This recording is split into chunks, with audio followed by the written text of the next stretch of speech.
The following video is based upon true crime content. Therefore, it may contain images and/or language that some find disturbing. For this reason, viewer discretion is advised.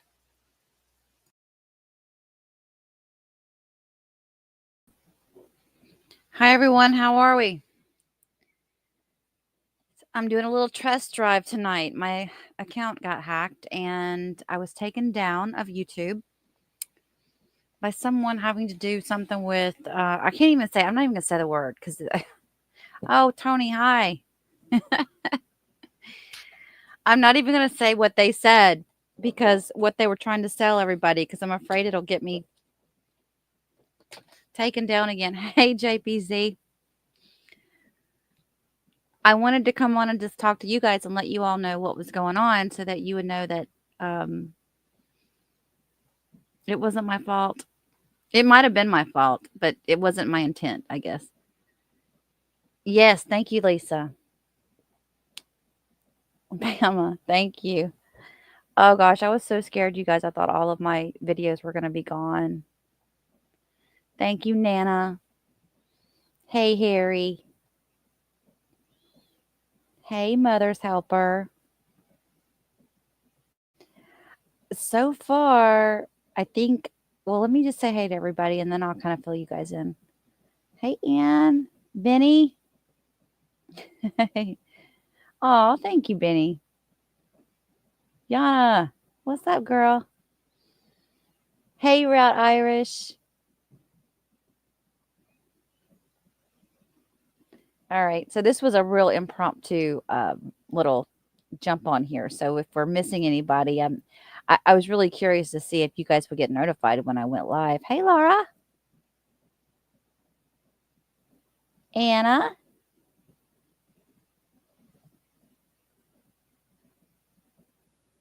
Oh, no, I'm sorry, Ann.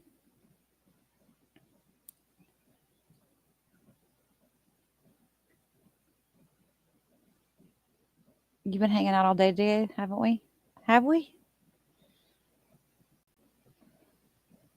Oh, did it come up? You got a notification? Good. Grandma Linda, hi.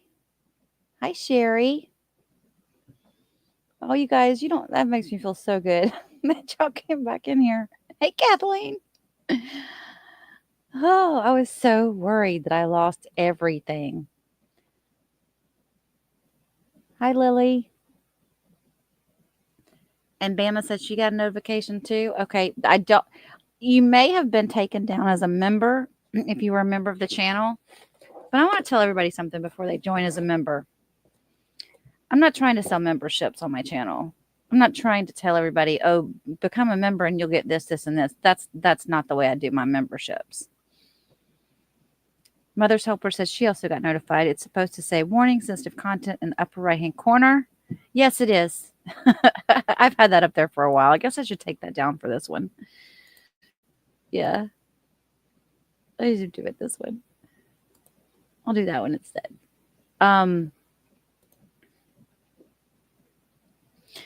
Girl, I've been going round and round, doing different things online, trying to change all my passwords, figure out what was connected, because what got attacked was my Gmail account. Well, my Google account. And my Google account, if you guys aren't aware, if you have a Google account, it's connected to your YouTube account. Your Google and your YouTube are basically the same thing. And then you get paid through what's called Google AdSense for your channel. Thank you, Miss Laura. Laura's been so sweet, sending me such sweet emails while I've been down. Hey, Jay Witt. Did I miss anybody else? Sure, I'm not. How's Huckleberry? Oh, he's good. He hasn't been bothered one bit by what I've been going through this weekend. It was scary because I was worried about them getting into my credit cards and bank accounts and everything else. And then, okay, if I shut all this down, how am I going to have access to do what I need to do? So, yeah, I wanted to kind of fill you guys in on what happened, because this could happen to anybody. If this happened to me, this could happen to anybody. Now, just based upon what's been done so far, I guess. Hey, Michelle. I think the reason that they hacked me was for the pure reason to get online and to do a live or to try to sell what some type of um, something. I don't even want to say the word. I told Laura she and I should both uh, delete it. It starts with a B, and then the second word is a C. Don't say it in there. Don't even type it. Nobody type it because I was worried that it what. But I'm glad they did that because when they did that, YouTube like just shut it down. They shut down my account quickly. So when YouTube shut everything down, they actually probably saved me. So even though it might have y'all might have been like, "What?" So anyway, what I was going to tell you guys about my memberships is that on my memberships, I don't like to say, "Hey, become a member and we're going to do this, this, and this." I don't really have a game plan for that. I spend a majority of my time trying to put up content, and I want everybody to be able to see my content. So I guess when I say, if you want to re-up the membership, I don't know if I've still got to go in and look. I don't know if you still have it or if it automatically kicks back in or if you have to go back in and sign up. If you want to sign up, that's fine. Just know that, you have to consider it more like you're just tipping me each month. I mean, I'm just going to be honest with you guys because I really don't feel like I can offer a whole lot outside of what I'm already doing, if that makes any sense. JPC said my debit card was stolen. Oh no, you had to shut yours down. And then what do? Like you shut that down, then how do you get to your money? It's like, I know there's no need to be scared about walking around outside anymore. They're in your computer now. But here's what's so strange, and I wanted to walk you guys through this because I want everybody to understand how easily it can happen. It happened on Friday morning at approximately, it was between 7 and 7:15 a.m. And I think what happened was I opened up it wasn't that I opened up an email, it was that I downloaded something from an email. Now, before I downloaded this thing from this email, I went in and checked to see if the email was legit. Everything looked clean on it. I did a lot of research. And plus, what they asked me to download was a DocuSign thing. So they sent me a link and said, it's going to ask you to download DocuSign. So DocuSign I'm familiar with. That's what everybody uses these days. We did that when I sold my house and I moved from Florida to here. We use DocuSign for everything. So I thought that it was legit. But what these people did was they got into my Gmail that way and they immediately changed the phone numbers on my Gmail account. They changed the email address verification from my other Gmail to the same one that they hacked. So nothing I did was getting me through my account. I could not get back in. I was completely locked out. So I'm freaking out. I'm trying to get through Google. And the first thing I did was I Google how to get in touch with Google support. I think is what I Googled. And a couple of phone numbers came up. So I call this one number and I get this guy who has he has an accent. And it's a foreign accent. But I'm like, well, that doesn't mean doesn't live here in the US. So I'm talking to him. He pulls up this whole thing for me on my account about how, well, they've probably done this or they've done that. And he said that it looks like I actually had to let him into my computer. Now keep in mind, I called him because it showed that he was a part of Google's support. And they may be somebody that's part of Google support. I still don't know. But this guy was in my computer showing me where he thought people had that. He said, somebody from Nigeria, there's 45 people, there's 288 different things on your computer, blah, blah, blah, blah, blah. We have to charge you $1.97 for this removal each. $8 and something for this removal each. By the time it was over with, it was over $1,600. And I'm sitting here going, wait, this doesn't sound right. Something's not right. That I'm calling you and all of a sudden you want money. I've called you to help me get back into my account, right? So he said, look, I'm going to have my service tech call you. And I got the name of the service tech and everything. So the service tech calls me back, and thank God he didn't push it. He just told me, look, there's nothing I can do at this point. You basically have, Google's going to have to let you back in one way or another. You're going to have to let them know. And he didn't push the whole thing about me trying to take all these different viruses and Trojans out of my computer. So that was good. And I'm glad he didn't. Because then I started researching even further and realized that they can even put up their phone number and make it look like their Google support. That's how deep this stuff goes, you guys. That's how bad it is. Lynn said, have you looked into Seraph Secure for the future? This is a free version as well as family version. It will prevent unauthorized download documents like that. I've got a different one on there now. A different, what do you call it? I don't even have that other computer that it happened to connected to the internet anymore right now. I'm scared to even connect it to the internet. But I uploaded some kind of malware thing. And actually, I uploaded on that computer, I uploaded like 3 or 4 different types of malware and ran them all. And I thought, you know what? The fact that nothing was removed and nobody found any Trojans, what does that say? So anyway, it really scared me. It makes me wonder about relying way too much on Google. And so I just want to warn you guys, like, now my account only had 16,000 subscribers. I mean, I'm less than 16,000 YouTube subscribers, and they still hacked me. I think they hacked me because I have a YouTube account, and I think they were trying to get to you guys to get your money. I think that's where it came from, because from what I can tell so far, nothing's happened on my end financially. But I wanted to warn you guys that if you depend on like Google for all your passwords and everything, maybe you shouldn't. If you give Google permission to sign on, like, you know how when you go into a different account and you say, sign in with my Google or sign in with my Facebook and all that, don't do it. I know it's a pain in the neck. I know it's a huge pain in the ass to try to keep your passwords, somewhere where you have to, even if you keep it in a book and you have to go back and look at it or whatever. I literally keep mine in a book on my desk. I'm not going to, what's the point of saving passwords if you're going to put them back in the computer again, So I have a little book. I write down my little passwords in it and whatnot. So yeah, that's where,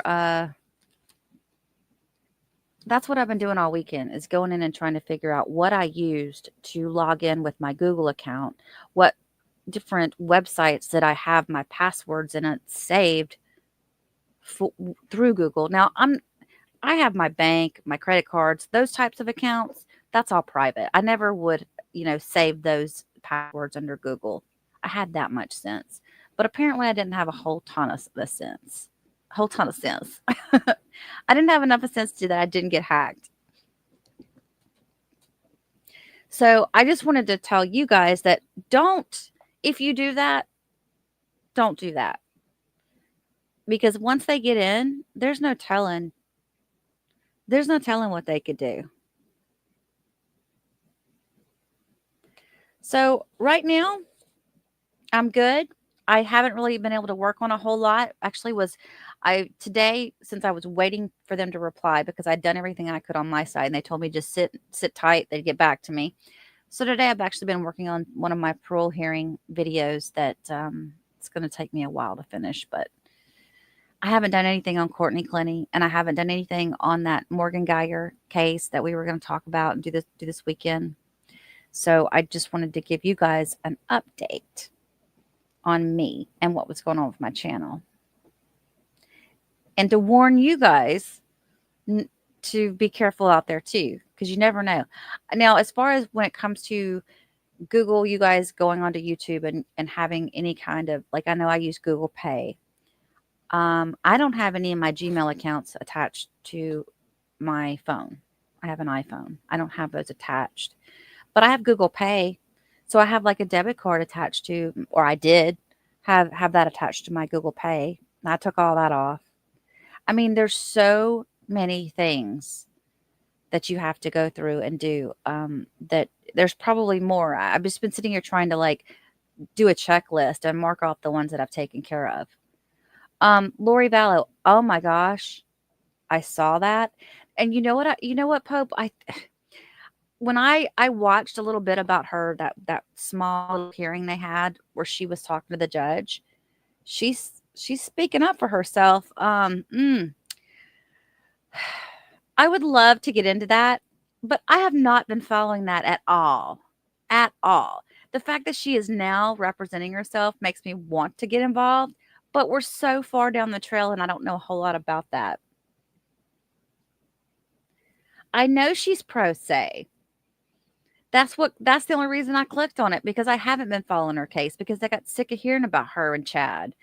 And I was like, ugh, they unalived their children and their spouses. I don't want to, there was something about them. And I think it was the religion thing that just really, the guy's a quack. And so I was like, okay, I'm out. I'm not watching that. And so I just never followed the case that closely. I'd hear things here and there. But now that she's going pro se, I'm like, oh, we might have to have a trial, watch this trial together. Would y'all be mad if we watched the trial together and I didn't know a whole lot about what was going on? She is cuckoo, Laura.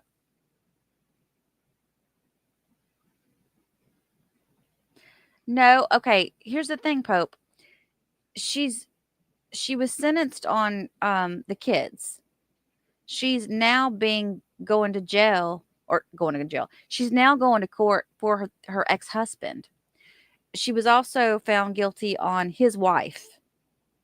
So they've done the trial for the death of his wife, the death of her children, but now she has to go to trial for the death of her ex-husband. So I thought maybe we could watch it. What's it like in Alabama right now? Oh my gosh, it's pouring rain. I guess you all had an okay experience out of that snowstorm we just had. It's not really a snowstorm. I guess that, what is it called? A cold spell. We call it a cold spell up here down here in Alabama. How did y'all fare on that, Bama? I know a couple of you guys. I know JPC in Georgia was worried about it. You did not get snow. Did you really? You got snow on Friday, 7 inches in North Alabama. We never get snow in Southern Alabama. Never. I'm too close to the water, I guess. I don't know. Temperature. Right now, the temperature's 50 degrees, which is cold to me. You got snow in Dallas? Holy manoli. I could approach it like a juror instead of a journalist, just walk right into the case without the background. I know, Yana, I like that idea. Actually, I love that idea. I think I've done that before. You would be surprised at how many people come for me when I do that, but I don't care. I think I might do it anyway.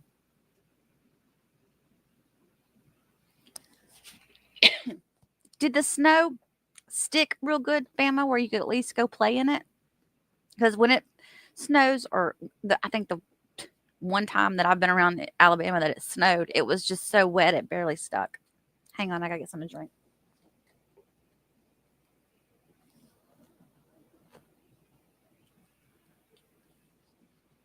Can y'all hear the snow? The snow. Can y'all hear the rain hitting my roof?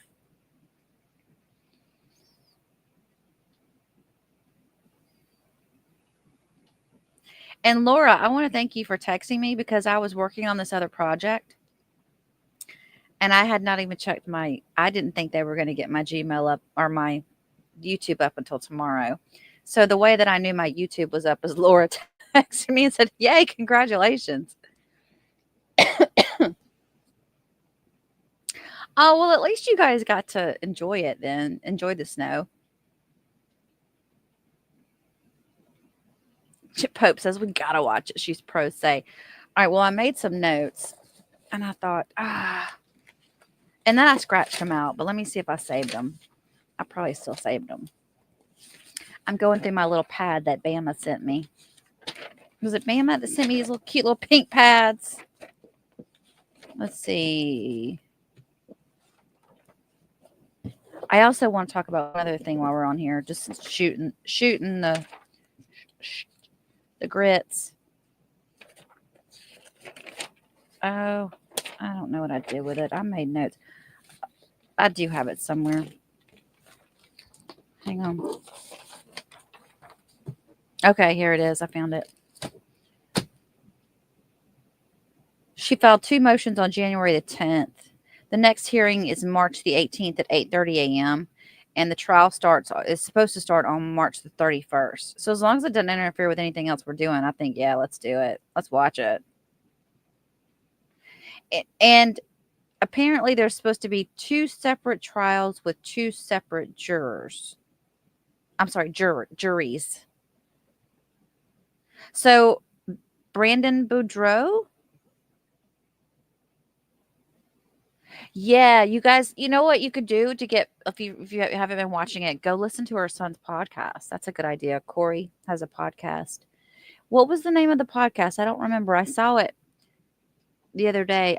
Shoot. I mean, you if you Google this one time or you put this in the search engine one time Lori Vallow and YouTube, everything that comes up after that's Lori Vallow. It's ridiculous. So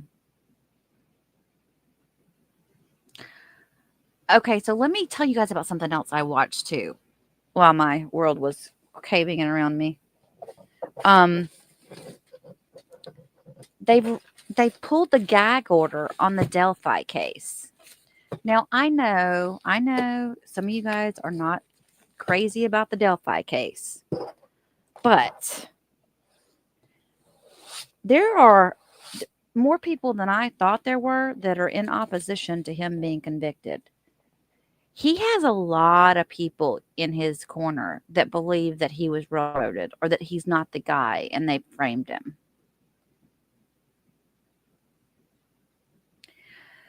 So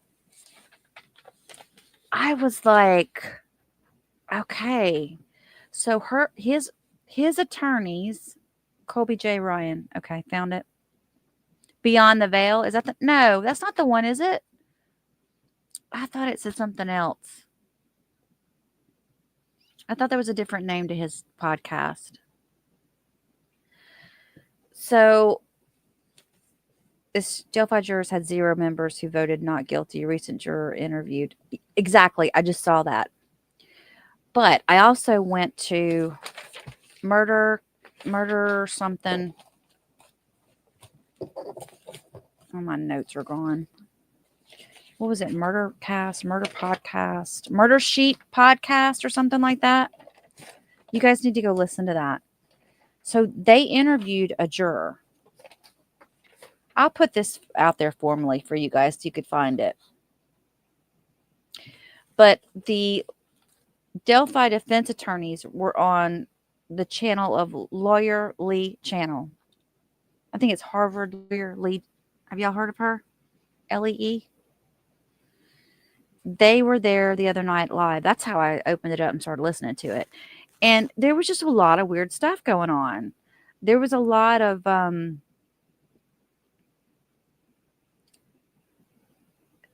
there's a lot of things that they were talking about that was kind of, and they're still not saying everything because they're worried about his appeal or whatnot. Nana doesn't think he did it.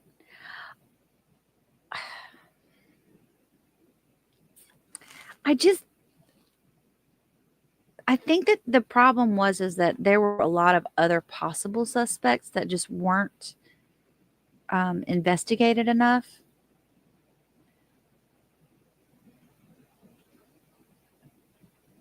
But I do feel like there's a reason why he went into what he went into. Like he did confess, but they brought up a good point. Like was he confessing because he was in duress? Like, okay, for example, they didn't even know about that. Like how they found about the whole Odinism thing was through one of their detective guys, right? And So he explains it to one of the attorneys about the Odinism thing. And the attorney's like, okay, well, he starts looking into it a little bit. And then not long after that, him and the other attorney, they go to the jail to meet Richard. And the one attorney that has not looked into it, doesn't know anything about the Odinism. He's one of those that's like he's skeptic about everything. He's like, I don't believe stuff like, that comes up. But then when the guards brought out Richard to meet with him that day, they had the Odin patch. They had an Odinism patch. And it said, in Odin we trust. They had an Odin we trust patches on them. And some other kind of symbol. And he said, I about hit the floor when I saw that. Because I was not, he said, I would have never even picked up on it. So apparently there's some crazy stuff going on over there.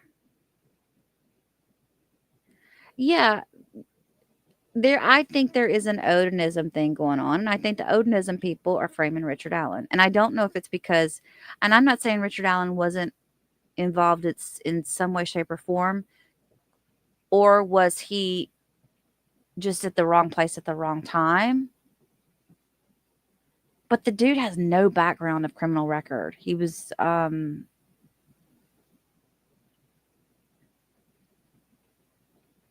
he lost, like they said, he lost it in there. He went off the deep end. He went mad. And they were saying that there was a lot of stuff that they couldn't go into, that they weren't allowed to bring up, that they weren't allowed to. And, they even said that across the street from the courthouse, there's a tattoo shop, and it was called Odin's Den. And they actually made him take the sign down during the trial. And there was also 3 officers that were in agreement with them that they felt like Richard Allen was railroaded. And I didn't know this, but one of the little girls was dating a guy's son, and this guy, the father of the son, his social showed all kinds of Odinism stuff. And one image was 2 girls on the ground with sticks on them, and it looked very similar to the crime scene.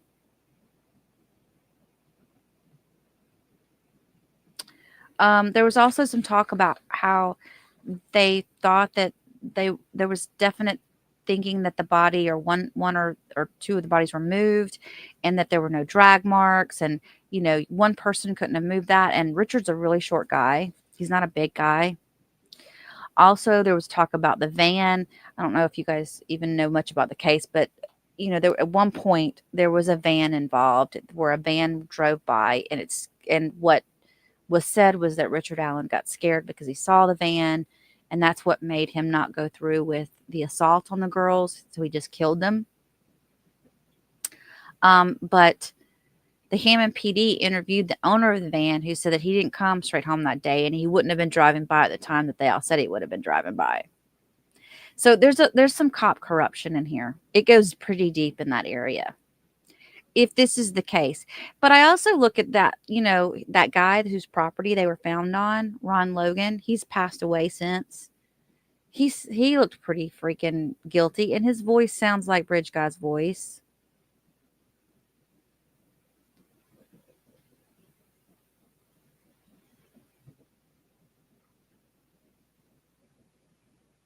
So yeah, there's just, and then that one doctor, there was the medical person that was supposed to be in the jail helping, and she was like a fan of the case, and she was on like watching all these podcasts and guest hosting and stuff on these podcasts and whatnot.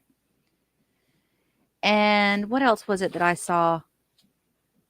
Oh, the female attorney, defense attorney, had said that she didn't watch any. She said it was kind of a mistake we made. We decided that we weren't going to watch any of the social media stuff on the trial. We weren't going to go onto YouTube and see what people are saying. And she said, I now know that was a mistake, because had we been watching, we might have been able to catch up on some stuff. She said that the misinformation in the case that is on social media is absolutely outrageous. She said there's so much out there that's not even true. and you don't even know where it got started. So yeah, I don't know. I just thought that was interesting. I started making notes on it, and I thought, gosh, do I even want to go down this rabbit hole? That's a big rabbit hole. But I just feel like we're gonna see. Like, I hope that either something comes up to where they reopen the case, where for like for something for his trial or his appeal. Maybe his appeal. Maybe it'll be his appeal, or some media gets involved. I think that lawyers really want a media source to get involved. They want some big media source to come in and do their own little investigation and help get the word out. And it would have to be like like a Dateline or 48 Hours or something like that, I guess. But yeah, they're kind of hoping for that. But that would help a lot. And if you think about how much power social media has, I was looking at another thing where I actually found a video because I was having to watch YouTube outside of my normal account. I kept getting different stuff that was popping up that I wouldn't normally see because they didn't know who I was. And I opened one up from about the guy that killed the United Healthcare guy. I was reading into that one, and then I went over to it led me into another one. There's actually a spinal doctor who has a website or has a YouTube channel. He did a whole thing about United Healthcare and how they deny claims. He said they're the biggest denier of insurance claims in the United States. He said, I'm not telling anybody to go out there and do anything. He said, what this guy did was horrible. Well, I don't condone that whatsoever. He said, but it's funny how all of a sudden now it's getting a lot more attention, the attention that it deserves, maybe. But that's how, but I just really dislike all these people that are out there talking about free Luigi and all this stuff. It's like he killed somebody. He murdered person. I don't care if the person was not the best of persons, but it's still murder. So I just thought that was really crazy that a doctor actually spoke up. And I don't know I don't know what kind of reputation he has as a doctor, but he knows a lot about spine injury and stuff like that. So anyway, the Innocence Project. Yes, Grandma Linda, that would be good. That would be good if the Innocence Project would get involved. But they've got a long waiting list, and that would take a really long time. But the one thing they have on their side is that the case has gotten so much publicity. On the other side of that, though, is that it's just gotten the wrong kind of publicity. I think everybody wants justice for these little girls, and they overlook what could be happening really here. I mean, wouldn't that be crazy? It's like something out of a flippin' movie, if that was the case, that he was framed. Yeah, the people glorifying Luigi, I'm not into that at all whatsoever.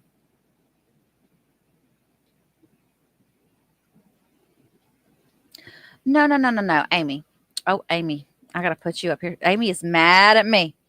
No, I know you're not. No, I understand. I understand what you're saying, and I think that's where it gets sidetracked. Is that you do have two little girls that have lost their lives, and we want justice to be done, but we want the right justice to be done. And why isn't there more evidence? Most everything that they have in this case, and okay, I haven't been following it like some of you guys have, but most everything they have in that case, there's not it's circumstantial evidence. Is that what you've got? Witnesses saying they saw this or that. Yeah, it's bad enough you've gotten. Patty says we haven't forgotten the girls, but God forbid an innocent person be put away. I think there's a corrupt thing going on over in that area. And what pisses, and think about what that does to the family. If somebody is over there being corrupt and the family's been blindsided by it all, That's just, if it does get opened back up, it's going to open up more wounds. Hey, MYB.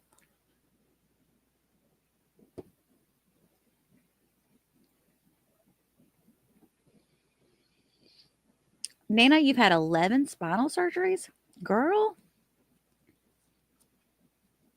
Why did he hide his parked car? Did he hide it, or just did he walk? Did he just park it somewhere that he knew the area better, or he said he always parked it there?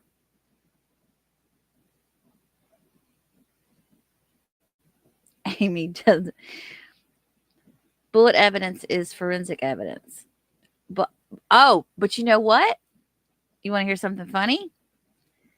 The jury, after I listened to that whole jury thing, they threw out the bullet evidence. They didn't believe it. They didn't think it was worth its grain of salt. I don't remember all the details, but yeah, they didn't. It wasn't that. What did it for them was him confessing, and how he could, and as many times as he confessed, and that fact that he was wearing the clothes that was described as bridge guy. So I don't know.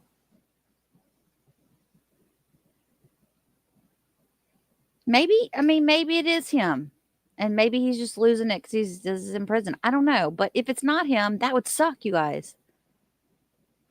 He's allegedly confessed, and Dr. Vallow was feeding him information. Anja, that's what. Yeah, the whole Dr. Vallow thing. It's crazy.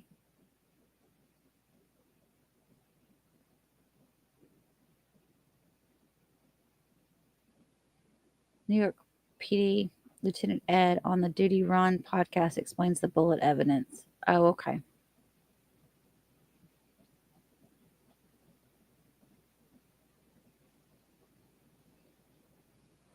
I was just thinking about that, and I was like, it's just crazy how those two little girls just were at the wrong place, truly at the wrong place at the wrong time.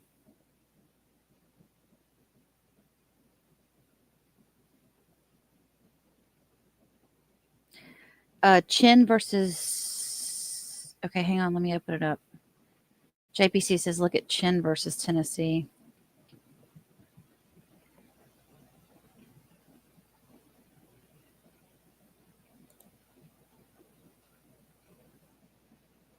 Hang on. I'll share the screen with y'all. Let's look into it, shall we?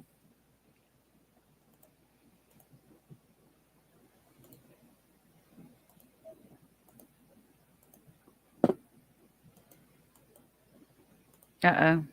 There we go. Oh, gosh. We got another young person. How old is she? Accused of stabbing a woman and stuffing her remains in a suitcase. Oh, not another suitcase.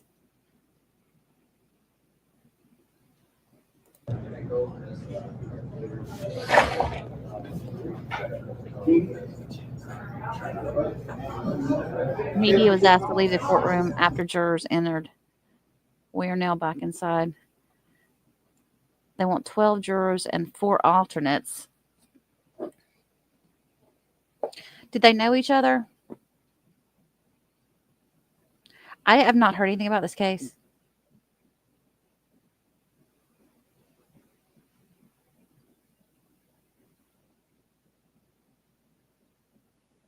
All right. Okay, we'll watch this.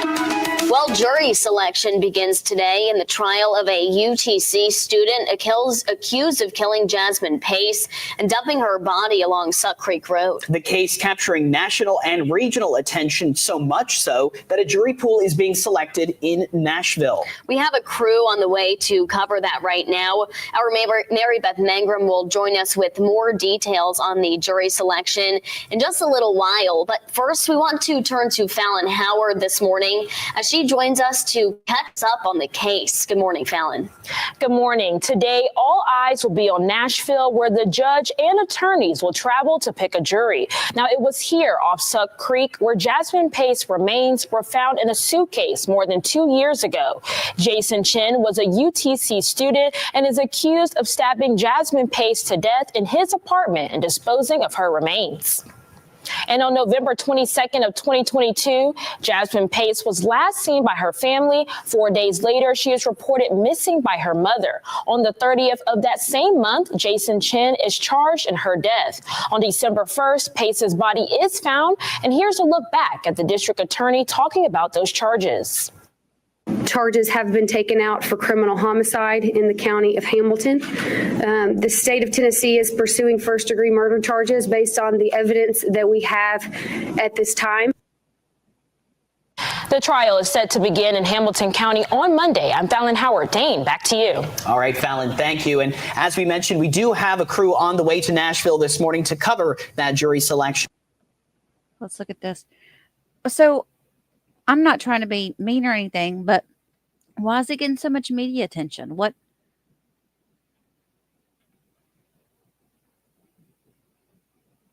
I'm looking down. I'm reading the chat. Y'all want to watch this little documentary? This thing will quit popping up every time my mouse hovers over it. I am a lost soul from Neverland.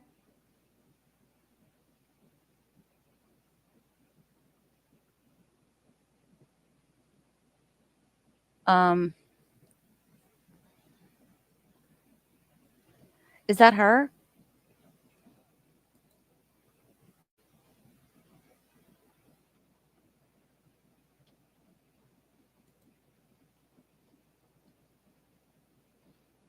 Was this an ad? What is this? Freezing temperatures and iced over roads. It's some Batita. This is not what I clicked on. That almost made it the top of a hill. Where was that at? That's her. Oh, I guess that was her in the video. After she went missing, her mother, Katrina Pace, was desperate and feeling like police weren't doing enough, so she took matters into her own hands. She tracked her daughter's phone to Chen's apartment. Oh. Then the court documents show that Katrina Pace used a credit card to bypass Chen's apartment's locked door. Oh, you go, Mama Bear. Pace's mother admitted going into his apartment 3 times after using the My Chevy app to try and find her car and speaking to neighbors at the apartment. Is that going to hurt them as far as the case goes? I wonder if that's going to mess up evidence. I hope not. That's the first thing I thought about when she said unlawful entry, but she's not a cop though. So does it mess up if she's not a cop? Let's look at this picture. Cabinets closed, items on table, items on couch, body cam, CS photo. Table moved, items on. Well, I don't understand what this is. Hang on. Let's go back here and see what this is. I'll read this while y'all look at that. Chen's defense argued that if evidence she found was not admissible in court. Ding, ding, ding. But a judge ultimately denied the request to suppress the evidence. Oh, okay. Jury selection for the trial begins in Nashville on Wednesday. Last week, we told you about one of the latest hearings before Chen's trial. They reviewed the body camera video of his arrest. They also looked at notes written by him about the timeline of his relationship with her, and the notes also spoke of preparations for legal action. He ruled that Chen's notes could be used during the trial with certain redactions. Let me go back over here.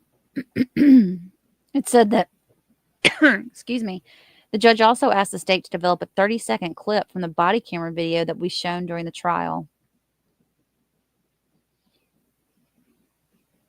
Depending on how the questionnaire discussion goes, that will determine what happens on Wednesday. But at this point, we'll start picking the jury, engaging them in conversation, and hopefully having that finished by Thursday. Okay, I don't read all this. Were they in a relationship?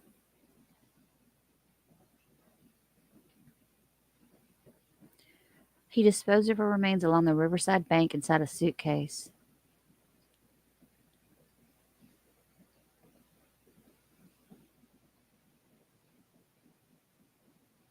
Oh, he was supposed to go to trial back in June.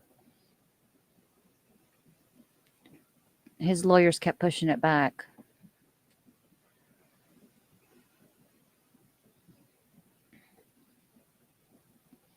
No, I saw this thing, this right here, timeline of events. But I clicked on it, and all it did was show that one video. Let's try this. Two years of our coverage of this case, it says. Okay, here we I go. am the lost soul from Neverland.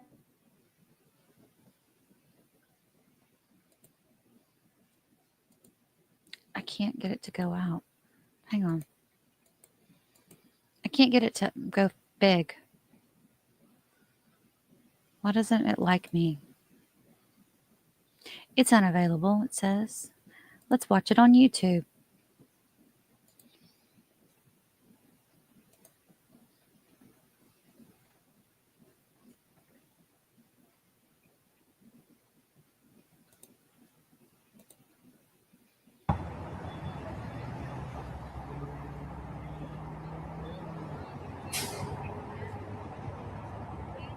I mean, this is going to be a lot of stuff that's just not, it doesn't look like it's very organized.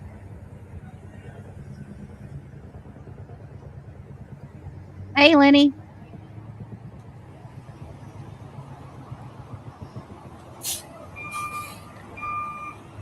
It won't let you share a link, JPC. I think Laura can share a link, and Bama can share links. They're mods. What are you trying to share? Chattanooga police say blood spatters found in a young man's apartment led them to charge him with homicide in the case of missing 22-year-old Jasmine Pace. Good evening, and thank you for joining us tonight. I'm Kim Chapman-Whitfield. And I'm Josh Rowe. The suspect, Jason Chen, is now in the Hamilton County Jail without bond. He was booked this morning at the Williamson County Sheriff's Office, where his family has a home. In the last hour, we obtained Chen's arrest affidavit that says those blood splatters were found in Chen's apartment when police went in with a search warrant. That apartment was the last place police say Pace was seen. Hannah Mae has been following this story all day. Today is live outside the loft apartments where Chen lived. Hannah, what else did that arrest report reveal?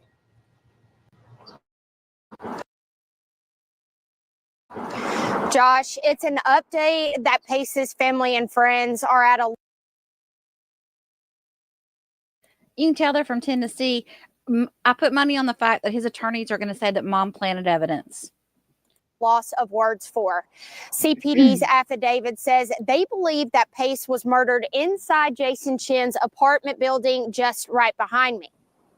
He currently is in custody, and charges have been taken out for criminal homicide. 22-year-old Jasmine Pace was a missing person until District Attorney Cody Womp says the Chattanooga Police Department surfaced new evidence, and an arrest affidavit reveals they found blood splatters and cleaning supplies in Chen's apartment.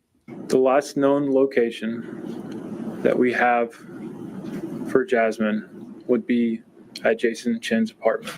CPD Detective Zachary Crawford says Chen and Pace had a short relationship, and the affidavit says Chen was seen on Walgreens surveillance video buying cleaning supplies.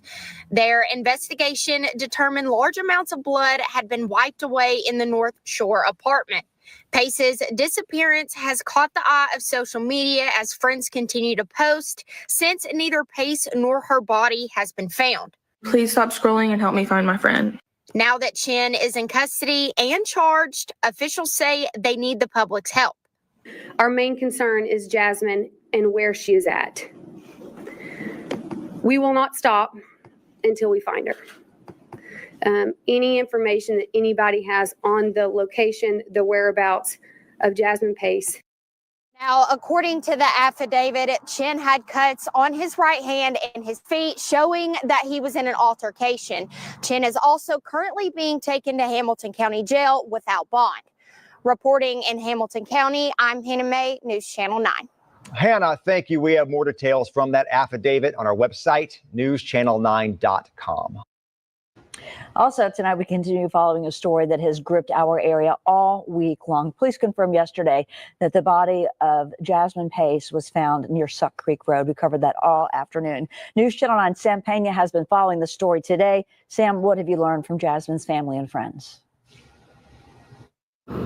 Yeah, Kim, Josh, social media posts all day continue to remember Jasmine Pace and ask for justice after her body was found near Suck Creek Road and the arrest of Jason Chen. Now, Chen lived in these apartments right here behind me, and we also know that Jasmine was with Chen right before she disappeared. In addition to that, this was her last known location as she sent a ping to her mother over text just a few days before Thanksgiving.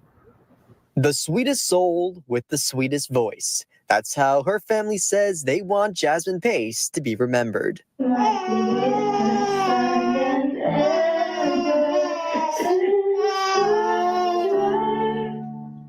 Dozens of friends of family memorializing the 22-year-old whose body police found Thursday afternoon on Suck Creek. Described as the happiest girl you could meet, a beautiful woman, and an angel, the family now seeks justice after the arrest of UTC student Jason Chen. Police arrested and charged Chen with criminal homicide. One family member publicly called Chen calculated and accused him of using Jasmine's phone to send messages, pretending she was still alive and leaving town. Charges have been taken out for criminal homicide in the county of Hamilton. The state of Tennessee is pursuing first-degree murder charges based on the evidence that we have at this time. With Chen now in jail, we asked the DA's office if they plan to upgrade the charges now that they have Jasmine's body. In this affidavit, police say Jasmine's last known location was inside Chen's apartment, where they believe a violent altercation occurred, and police found bloodstains and broken glass. And we have yet to hear back from the DA's office on whether or not they plan to upgrade those charges. We do know that Chen's bond hearing is set for December 6th, and several family members have taken to social media asking people to show up in support of Jasmine and to urge the judge to continue his no bond order for Chen. Reporting live in Chattanooga, I'm Sam Pena, News Channel 9. All right, Sam, thank you very much. We have Jason Chen's arrest affidavit on our website, newschannel9.com, and we will also be in court covering Chen's trial next week. Don't watch their mouths when they talk. Her life ended tragically, but tonight, friends and family of Jasmine Pace celebrated the life she shared with them. Good evening, and thank you for joining us tonight. I'm Kim Chapman-Whitfield. They gathered on a dark and rainy night at Coolidge Park, determined to honor the life of their 22-year-old friend, whose remains were found last week after her disappearance that started before Thanksgiving. Jason Chen now is in jail in Hamilton County without bond, an arraignment hearing for him tomorrow on charges in her murder. News Channel 9's Leslie Dominique spoke to people who knew her at a very somber ceremony tonight. It's pouring rain in Coolidge Park, but loved ones of Jasmine Pace say whether it was rain or shine, they were going to be honoring her tonight. If the light is extinguished, and how do you keep the world a lit place? How do you keep it? We will have a crew in the courtroom and bring you coverage here on air, online, and our News Channel 9 social pages. Chen is charged with criminal homicide. The light is extinguished, and how do you keep the world a lit place? How do you keep it bright and beautiful? Family and friends of Jasmine Pace searched for justice after police charged Jason Chen with killing. After a vigil last night, Chen appeared in court today in front of some of those close to Jasmine. You can see her mother staring at the accused killer. And her mother trembled as the man sat on the other side of the courtroom. News Channel 9's Jordan Karnback has some of the highlights about what happened there today. It's been less than a week since police discovered 22-year-old Jasmine Pace's body. Now, the man that police say she had been seeing for several months faced a judge for the first time. Silence filled the courtroom when Jason Chen walked in, as family and friends of Jasmine Pace, the 22-year-old he is accused of murdering, watched from the gallery. Jasmine's mother, Katrina, stood and stared Chen down. You can see her hands are shaking. State's here on the case of State versus Jason Chen. Jasmine's cousin wrote to us saying the Pace family has, quote, had enough and will not settle till we simply get justice once and for all. Chen went before a judge to set his bond for a criminal homicide charge he faces. But Chen's attorney asked the judge for more time. That at the request of the defendant, we'll ask for a bond hearing on Friday. Hamilton County District Attorney Cody Womp says they are pursuing first-degree murder charges for Chen.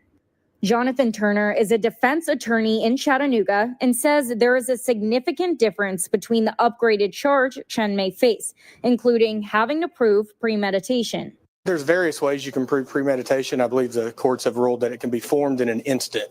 So there doesn't have to be a lot of pre-thought, but there has to be some type of planning or some type of thought and intention to kill. So before you do the killing, you had to at least had some reflection, some thought that what you were doing, and then you still chose to go through with the killing. Chen is set to appear in court again on December 9th at 12 p.m. Reporting in Chattanooga, I'm Jordan Karnback, News Channel 9.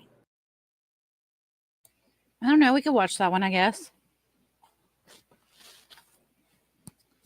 If y'all want to.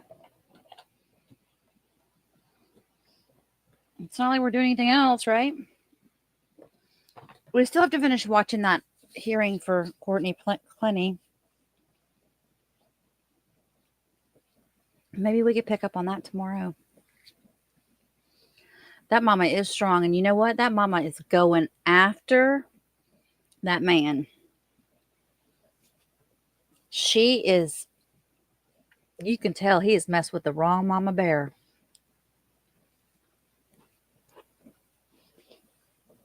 The way she was standing, like, obviously she just got up and stood up there at the thing.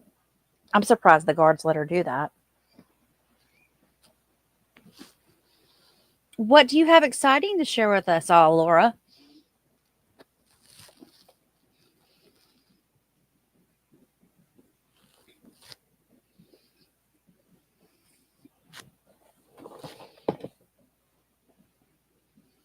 I'll do a little intro on that one, I guess, before we start watching it.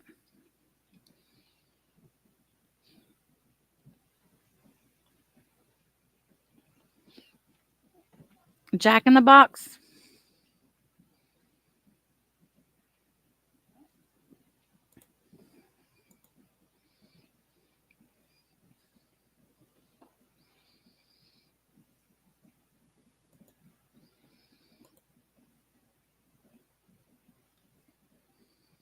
Oh, I see what you're talking about.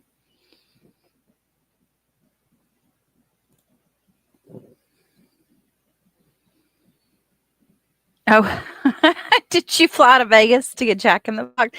Do you know I've never had Jack in the Box? I guess I'm missing out, huh?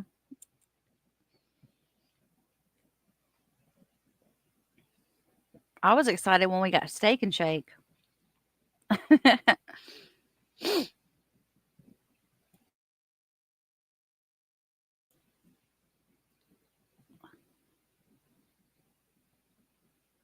They're tacos at a Jack in the Box? I see what? See, I thought when you say Jack in the Box, I'm thinking burgers. I told my brother-in-law tonight, I said, I'm going to go buy some sirloin burgers for you to put on the grill this week. So I'm going to go over to the chop shop and get them. He's like, all right. I know. Don't start talking about food. JPC's absolutely right. I've missed y'all too, Lenny. Okay, so JPC put up a timeline for us. Let's go over here and look at this really quick. What did I do with it? It's here somewhere. Here it is. All right, so this Chen guy met Jasmine Pace on a dating app. It's another one of those dating app things, y'all. The two were both college students at the University of Tennessee. Okay, they begin dating. That was in early 22. By November 22nd of 2022, phone records show she speaks with him on the phone for 1 hour and 11 minutes. And after that call, she goes to his apartment on Tremont Street.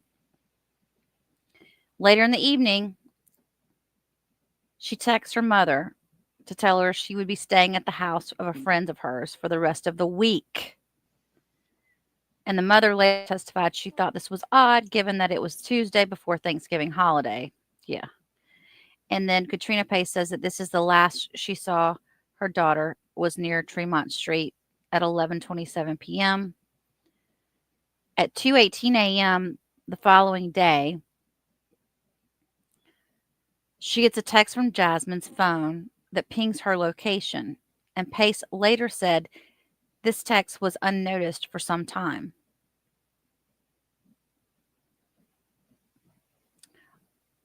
Let's see, then on Saturday, several days later, on her Facebook page, a photo post appears that's captioned, "Thanksgiving with my baby." The photo depicts her wearing clothing that Jasmine's family was out of character for her, said that was out of character for her. They begin reaching out to her out of concern. Several messages to her phone are sent to friends and family, none of whom she speaks with on the phone. All messages had Jasmine saying she wanted to be left alone. Later in court, Katrina Pace testified that she used the My Chevy app to track Jasmine's phone that night. On 8:27 p.m., the mother also later testified that she found her daughter's abandoned vehicle near the Signal View condominiums where he lived. She testified that she noticed the seat had been adjusted for someone taller than Jasmine. I don't know if he moved. Maybe I don't know. He lived at that apartment condominium, but she found the car at the condominium off of Mountain Creek Road. So she calls 911 and reports her daughter missing. The next day, on Sunday, they do the first News Channel 9 thing about her being missing, and the police confirmed that it was an active investigation. Chattanooga police investigators meet with Jasmine Pace in person for the first time. Chattanooga police investigators meet with Jasmine Pace in person for the first time. Pace tells officers that over the weekend, she and her husband. Okay, I think that's a misprint. I think they meant to say her mom.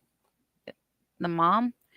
She says she and her husband went over to his apartment on where he lived, at which time they discovered her boyfriend, Jason Chen, was living in an apartment there.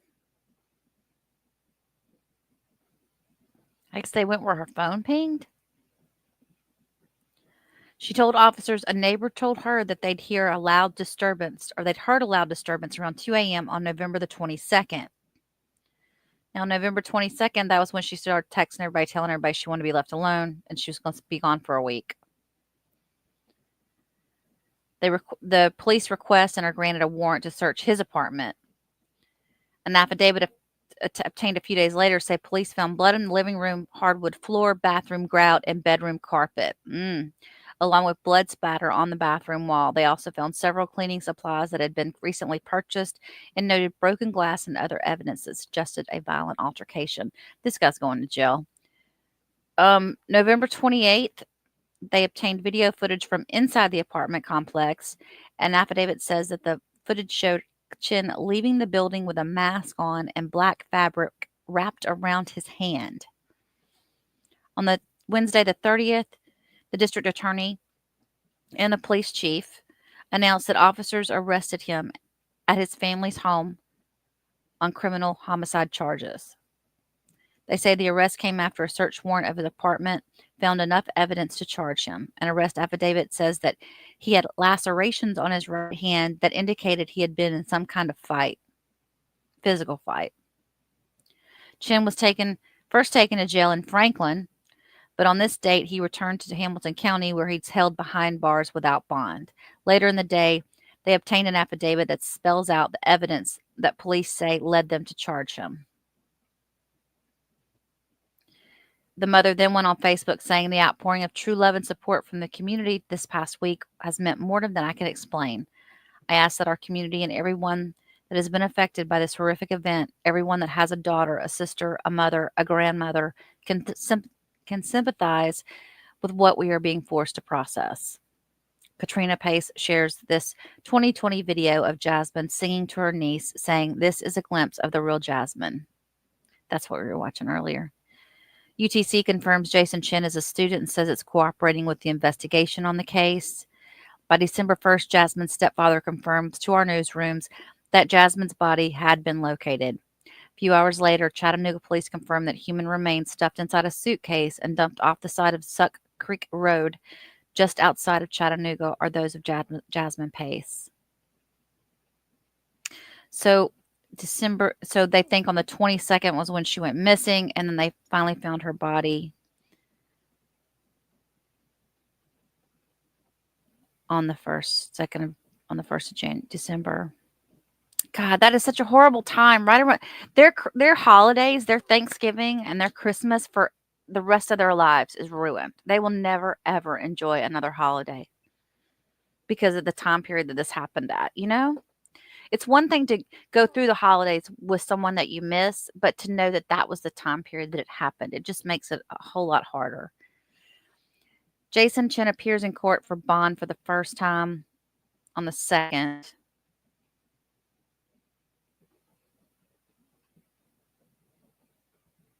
And then they held the candlelight vigil on the 10th.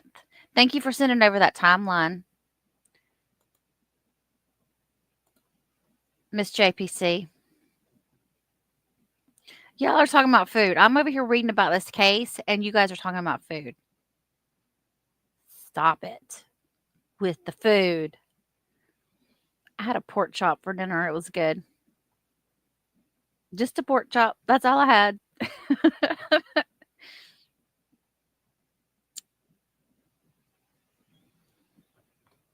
All right. So I guess we've gone about an hour. She said, I'm listening, Mama. I know you are, girl.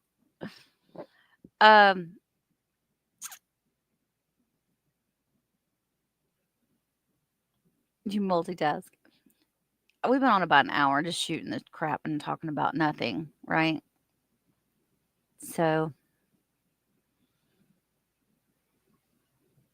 I want to thank you guys for coming back and finding me after all this. I really wanted to just see what was going to happen the first time I went live, to see if you guys were going to even get a notification, if all the settings were changed or not. I wasn't really sure. Let me go into my earnings and see what. I think your memberships are back up. It still shows that I have memberships.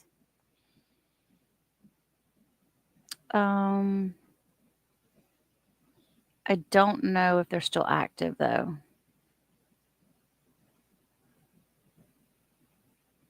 So Lenny says she watched the thing about Morgan. I still haven't gotten a chance to watch it. What I wanted to do was just get different, I wanted to hear what the different doctors said. And it was this is the little girl, the Slender Man stabbing that I'm talking about. That case, that little girl, there was something not right there. And I guess for the longest time, they weren't really sure what was going on with her. But she seemed to go downhill when she got into the hospital, but then they finally were able to get her, I guess, diagnosed properly. Oh, that's right, Yana. It's an it now. I'm sorry. I think if I have to call them they or we or them, that I should also be able to call them it.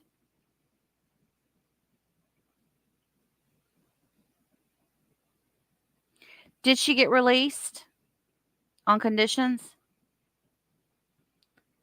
She's going to have to be monitored 24/7. I don't know that she, do y'all think she would be a danger? I really need to go back and watch that and see what happened. Non-binary male now. It's he now. See, I can't with all that. So I wonder, she's going to a safe house. So what is a safe house exactly? What happens? Do they just put them in like they're watched over, but they have more freedom? I'm sure that they're able to go on different excursions and whatnot. They can go to the grocery store on their own, or do they have to have somebody with them?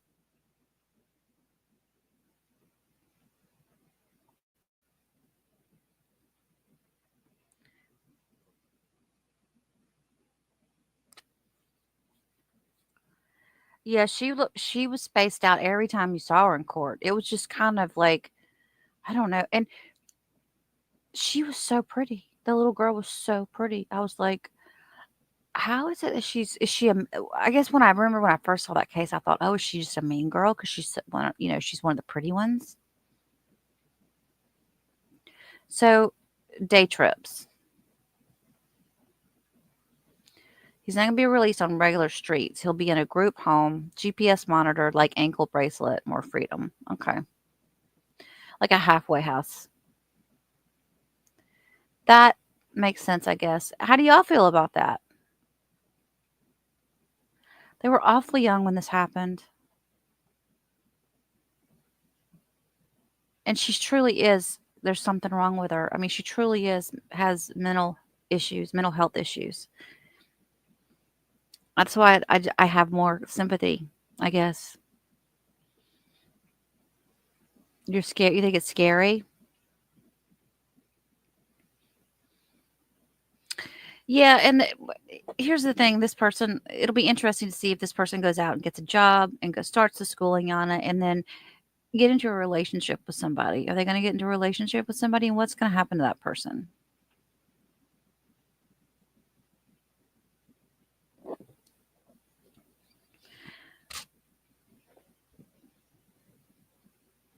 They said not schizophrenic. I thought they had said they were schizophrenic. They're only medicating him for anxiety and depression. See, I thought they had said that definitely the schizophrenia was the problem.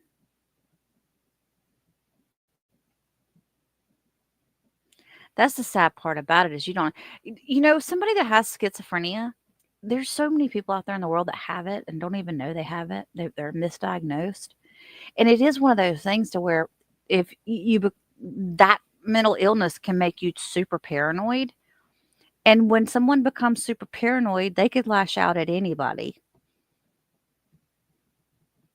It makes you kind of wonder, it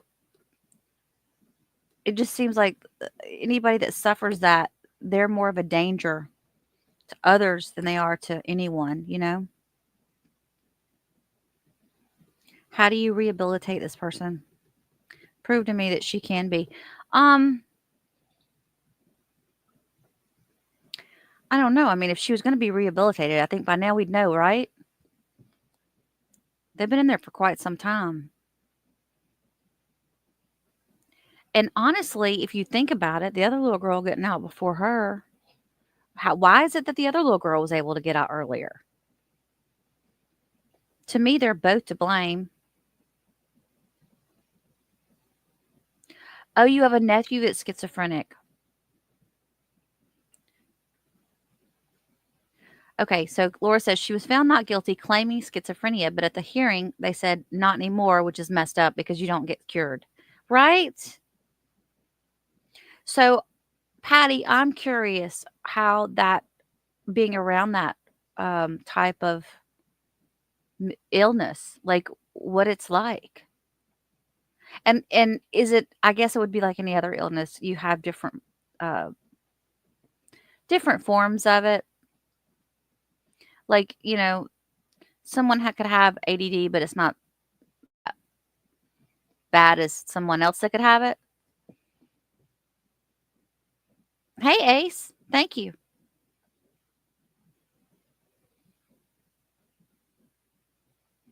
Managed. Depression does not. Depression. Wait, what did she say? He's being treated for depression and what? Anxiety. Okay, anxiety and depression don't cause you to unalive someone. So that's just not right, right?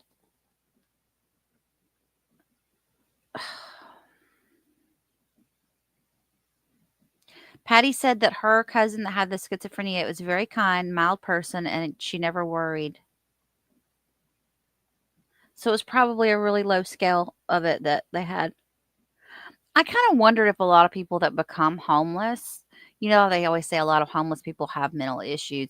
I wonder if that is and I hope I'm not talking a lot. I'm not trying to offend anybody whatsoever, because I'm just trying to understand the illness itself. But I guess I always kind of pictured that when they say mental illness and someone that's homeless, it's more of the schizophrenia,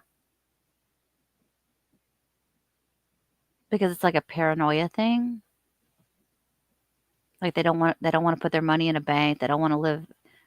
They want to be on their own. And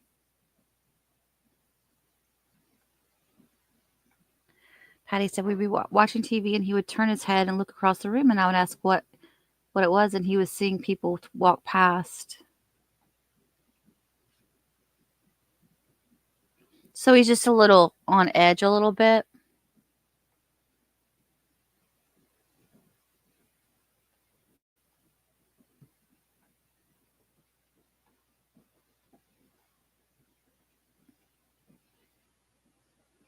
She was a very well-spoken little girl. The one that the Morgan, Lenny, is that who you're talking about? Borderline personality disorder is high on the homelessness risk. Really? I didn't know that. Yeah, I got to go back and watch that. Maybe we can watch it one night this week, y'all. I want to watch it. I'm going to make y'all suffer through it with me. But what I'd like to do is just watch, that's what I was working on when my channel got shut down. I was trying to trim it down so we didn't have to watch the whole thing. Grandma Linda's got a grandson diagnosed with it. Patty said her nephew saw things. Her cousin saw things. Heard things. Had another alternate person. Alternate person. So is it that kind of similar to borderline personality then? I find all this stuff very interesting. And I just feel, some of these illnesses run together. I could see why people and how people can so easily be misdiagnosed.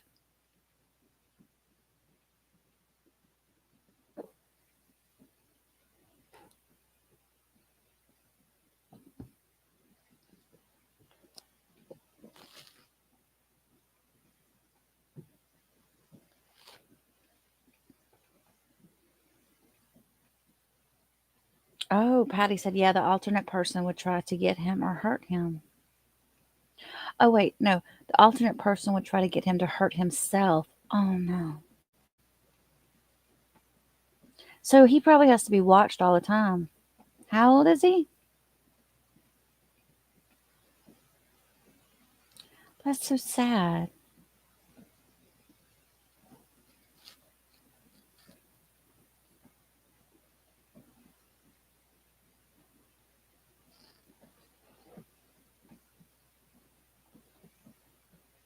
I wonder, if they have distinct disorders and illnesses. Confusing to sort out just based on symptoms. It took a long time for my grandson's diagnosis to be confirmed. He at age 18.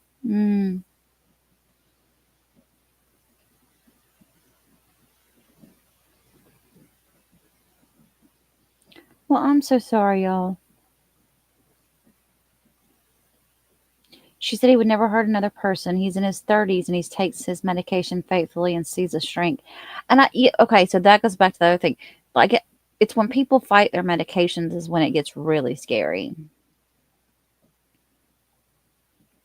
I noticed a lot, did y'all ever watch, I can't watch it anymore, but when it first started coming on, I'd watch it. Wait, let me think of the name. Intervention. Remember Intervention that they'd have on A&E? Is it A&E? Or those shows, and it's usually drugs, some alcohol, but it seemed like most of them were drugs. But it always seemed like that person was dealing with something they should have been taking medication for. Not always, but I mean, there was some of them. And they would stop taking their medication, and that would get them even worse into their drugs.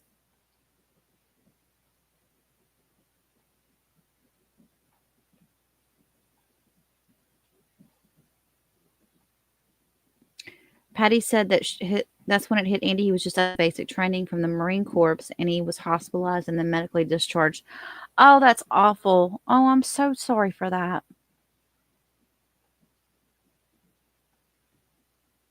They still probably don't know what the cause of that is. You're just born with it, huh?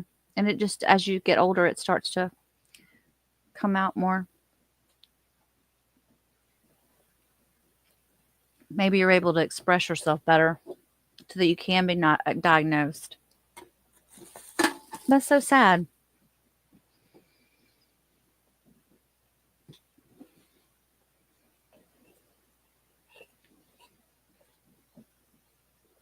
Oh, he did get married? Good. His mother's a non-compliant bipolar, so he takes his meds. Oh, so he's been around somebody that doesn't take their meds.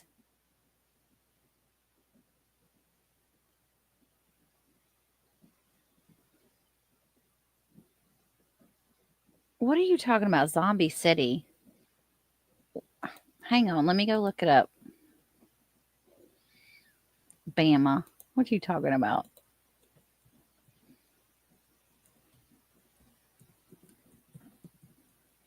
Why would I want to watch that? Oh. Oh, no. I can't watch that. That's sad. I thought you were talking about something else, Bama.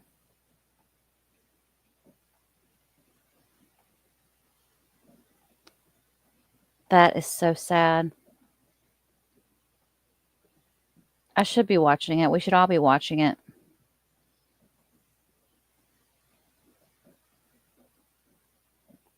The way these people live on the streets and what they go through. And most of them start out on drugs, and that's how they end up out there.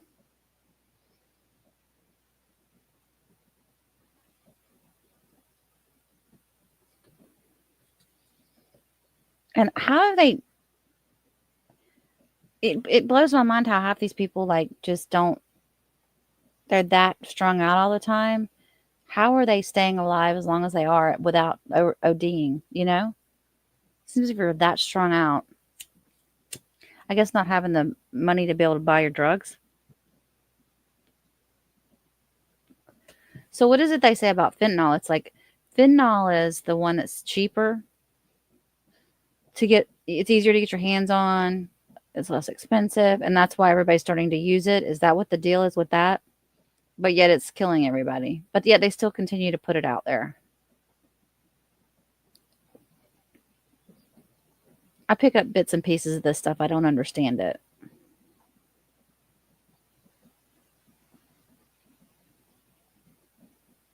I didn't realize that's what they called it, zombie cities, until just now, until she showed that. So for you guys that don't know what I'm talking about, Bama said, have you seen Zombie City? So I went over and I pulled it up I just put it up in YouTube. I put Zombie City. Here, I'll show y'all.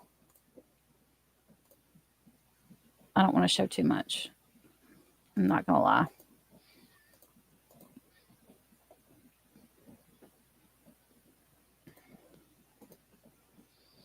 And it's exactly what it looks like, though. It's what's going on with our streets. I don't know where these people... It just blows my mind that they're just all there together like that. It's like, oh, wow. Holy moly. When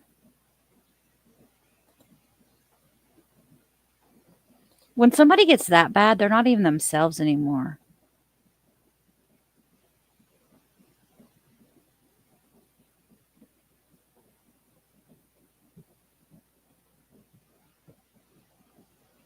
Like, horse tranquilizers, right?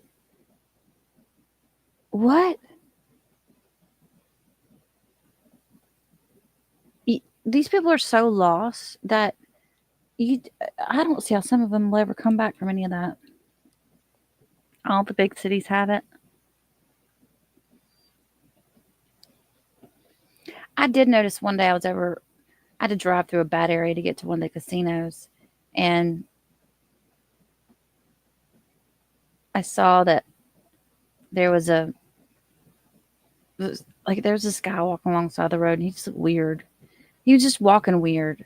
I don't know if he was drunk or if he was on drugs, but I could tell he was homeless, and I was just like, it's just so sad.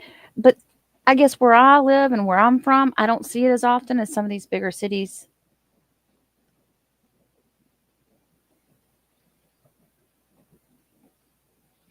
Night, Miss Patty. And you know, it kind of makes you wonder, you guys. It's like, I don't get into political talk, but why aren't we taking care of these people? Or why aren't we trying to do more? But at the same time, you can't help somebody that doesn't want to be helped. That's the thing about this addiction stuff.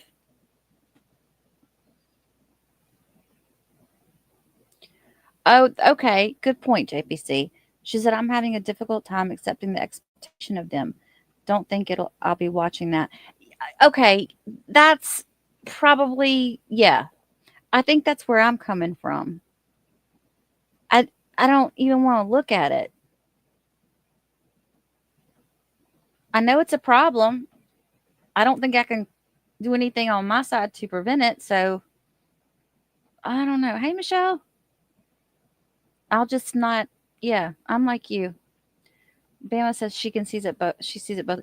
Well, yeah, okay. So Bama's saying that they're trying to bring it to light what's going on in the world. Like, for those of us like me who don't know that there's actually places out there that are like that. And that makes sense. But at the same time, it's like, I don't want to sit there and film somebody like that. Mm-mm. Did y'all ever see, and I think we've talked about this before. I can't remember the name of it. I know I've talked to y'all about it before. It's a guy that does documentaries, and he did a documentary on a family up in, I think it was West Virginia. It was as Appalachian, something like that. Anyway, he did on these people that were like, they were all had issues, and they were very poor, and they were very. It was very sad, and one of them couldn't even talk right. White underbelly. Thank you, Louise. We have talked about it, haven't we?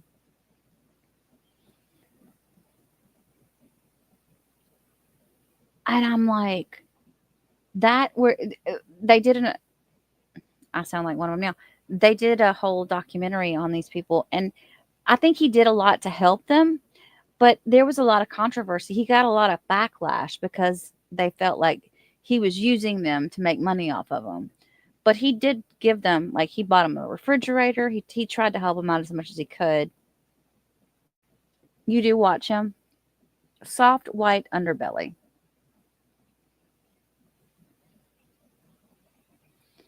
Yeah, that is the strangest thing I've ever seen in my life. And it brings you to that whole thing that's like, do y'all think it's because they're inbred?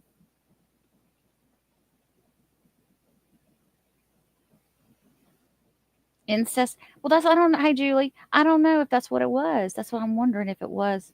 That was the inbred family.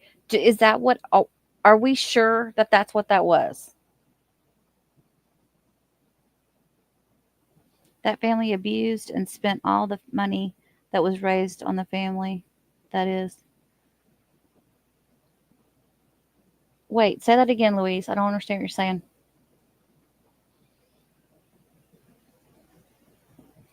It's not, I mean, it's a really long documentary, and there's only a couple, like, you could really get bored watching it because it's a little bit longer than it needs to be, but it does kind of seem like he's exploiting him a little bit. But it's like one of them can't even talk, and he's like, he says, all the time. And then another one is just, there's only like one or two of them that really act like they have sense. Lenny says the brother and sister had a couple of kids. I don't know.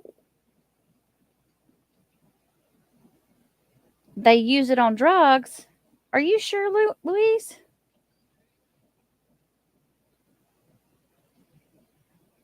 It's really, I mean, you guys, if you have not watched that, the soft white underbelly, it is good. He does interview all kinds of, he doesn't just focus on that. Yeah. JBC said, yes, it's absolutely an inbred family. They took advantage of his kindness. Oh, really?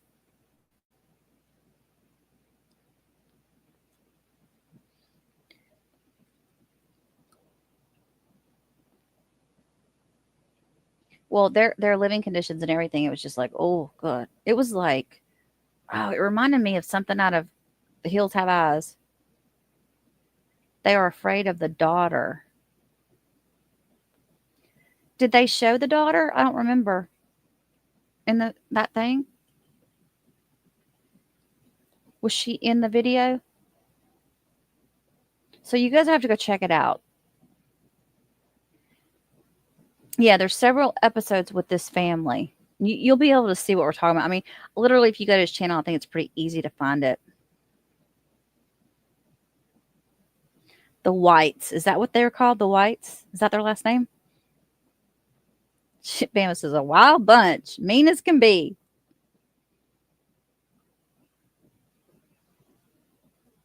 It was scary. Like, I would have been scared. Think about it. If you were at the grocery store and you ran into those people, I'd be a little freaked out. The Wonderful Whites, West Virginia.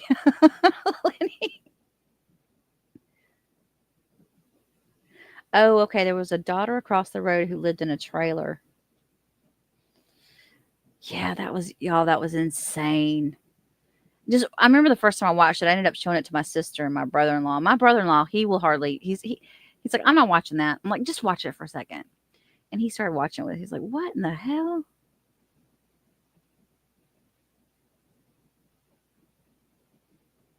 I don't want to pull it up because I don't want to get dinged for showing his channel. But he has a YouTube channel, Soft White Underbelly. You guys got to go check that out. The Whitakers.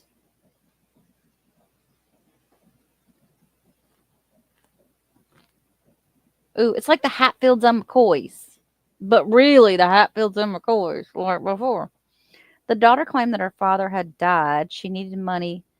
Then Mark showed up to find that she had lied, and Mark is the producer. Okay.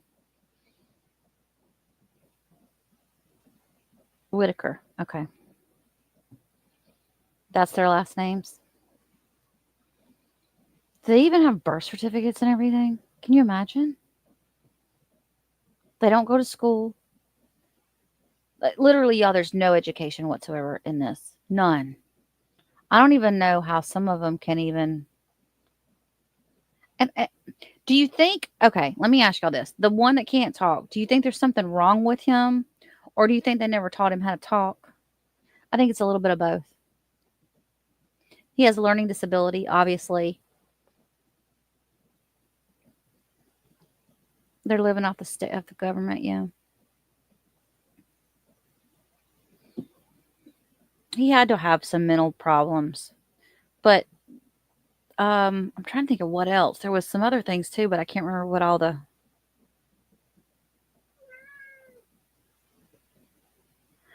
Oh, Michelle. Oh my gosh, stop. Some fried green tomatoes going on over there, Michelle.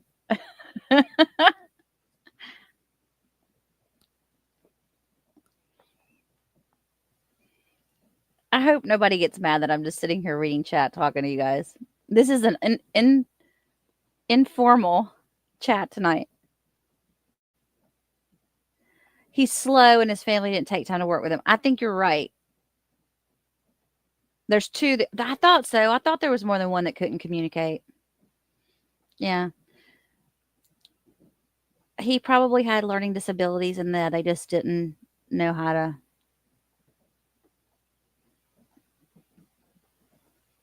Lenny's got it pulled up. Did you have it pulled up on another thing, Lenny?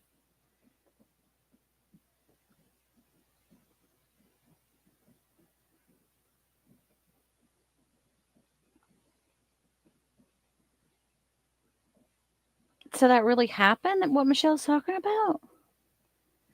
You guys, oh my gosh. Well, that's a different set of people, though, right?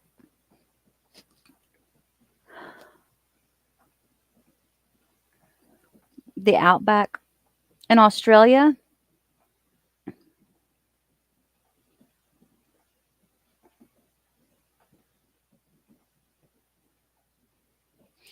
Yeah, all of them are slow. There was only like one or two of them that weren't as slow, that could actually, it seemed like they kind of helped everybody. JPC. Okay, the Aussie story. Okay.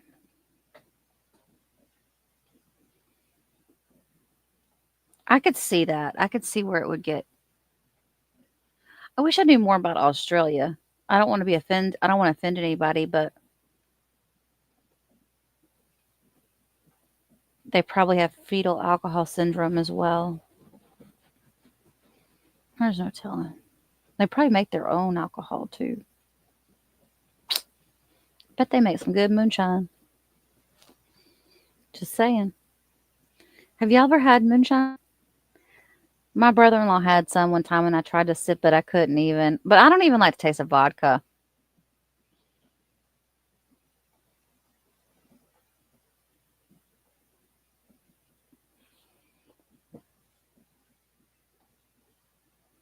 Oh, really? Lenny says her great uncle was a moonshiner.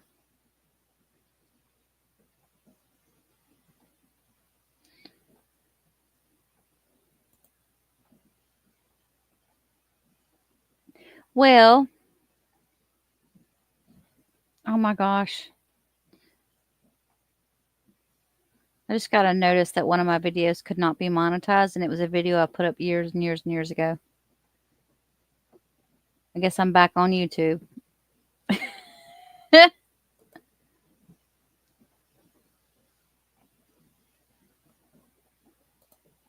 It is what it is.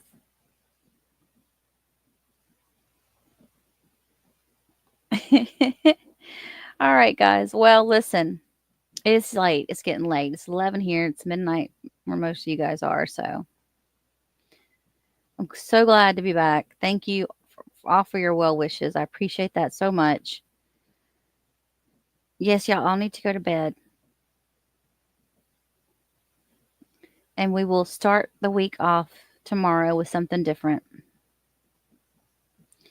Y'all be good. Stay safe tonight. And I will see you very soon. Bye-bye.